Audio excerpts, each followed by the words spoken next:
Hello and welcome to Peninsula Chimps with no abilities. This is very easy, so let's get started.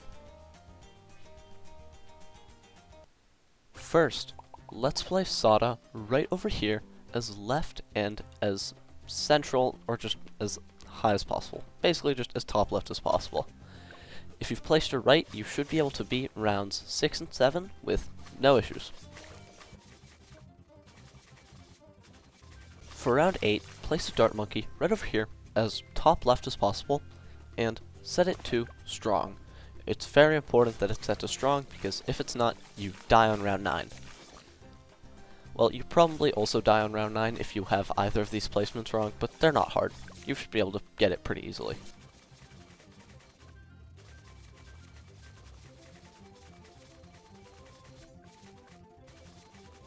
Whenever you can afford to do it, remove this thing on the rock and then place a druid right over there as top right as possible, set to strong. And we'll upgrade this guy to a 1-1-0.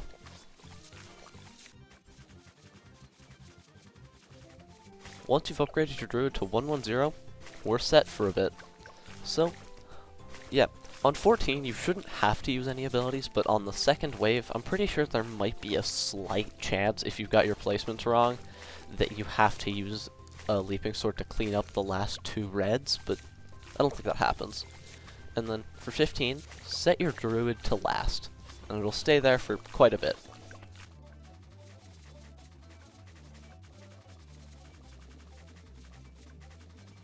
Before round 20, upgrade your Druid to a 1-3-0 Druid of the Jungle and set it to first. Now we're going to be removing this obstacle and placing a Spike Factory right over here as top left as possible. We'll be upgrading this guy to a 1-0-4 Deadly Spikes over the next few rounds, whenever you can afford it. The order that we go for the upgrades is 0-0-2, 1-0-2, and then 1-0-4. Also, set it to smart. That's very important.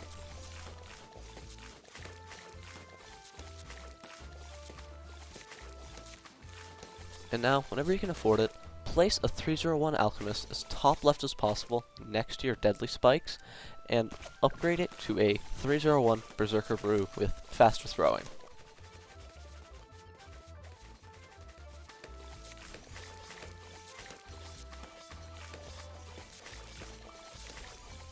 Round 40 should just get completely eaten up by your spike pile, which is pretty satisfying. Deadly spikes are actually not that bad. Who'da thunk? Now we're going to be working on our Perma-Spike save-up, which is going to be a 4-0-2 Spiked Mines. So now the upgrade order is Spike Factory here, 0-0-2, set to close. Yes, I set it to smart, but I end up switching it to close later, don't worry about that. And then, just go straight for Spiked Balls. Strongest stimulant on the Alchemist, and then Spike Mines. Now, we just wait until we afford Perma-Spike on round 69.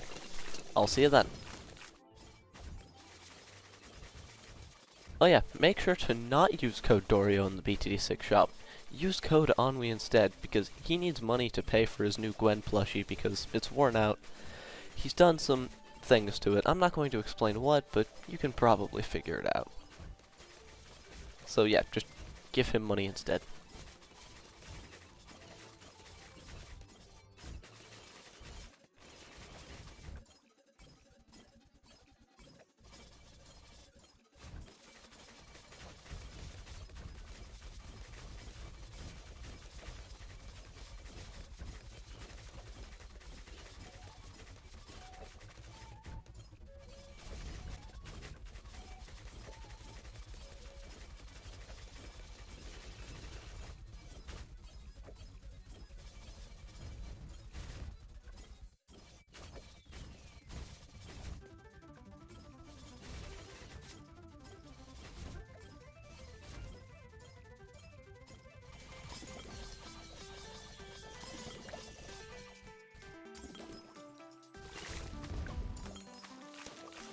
In the middle of round 69, nice, you should be able to afford Perma-Spike.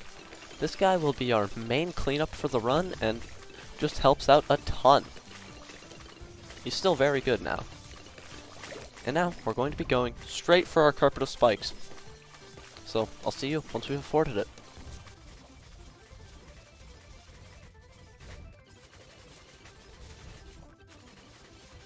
So that was somewhat a lie, not straight to when we've afforded it, but we're just getting the build up here. A 140 Spike Storm.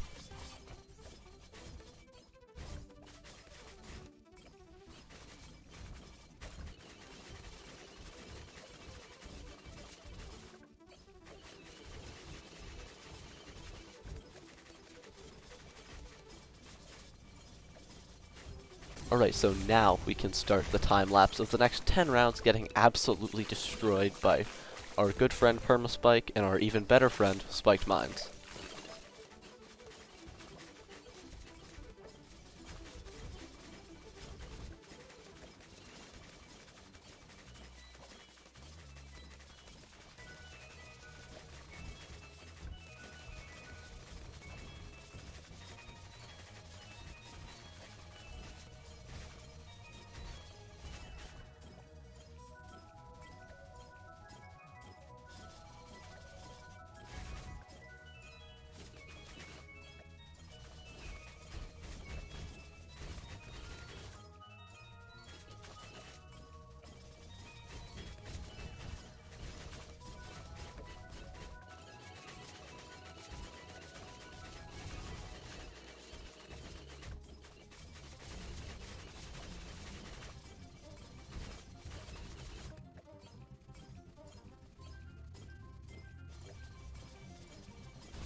Look at Perma-Spike just eat an entire ZOMG by itself.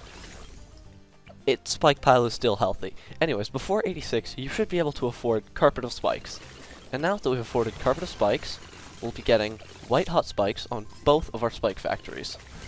Or on both of our spike factories that don't already have it, because we need them to be able to pop DDTs somehow.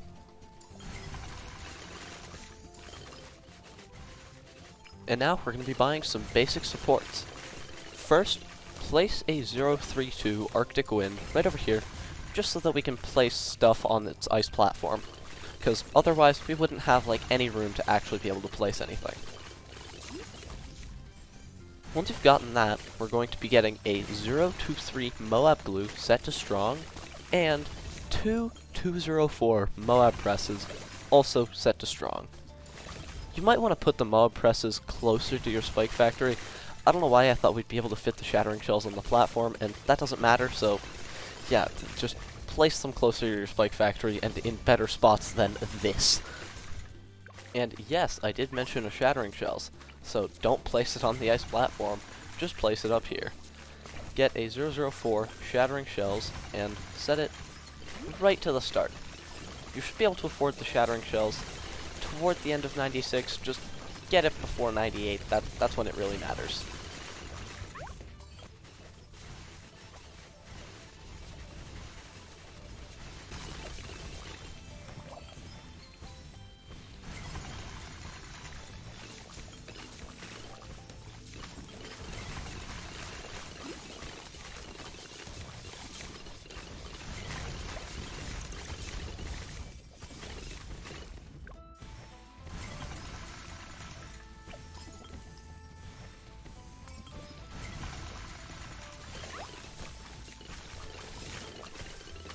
For 98, I'd recommend buying another Moab Press, but I don't buy anything else from here, but I would recommend buying a bit of more extra support like another Moab Press here. That would probably help a lot, and would make it get a bit less close than it does here. It's just, Perma-Spike will eat up everything regardless, so yeah. Just buy an extra Moab Press. That'll help.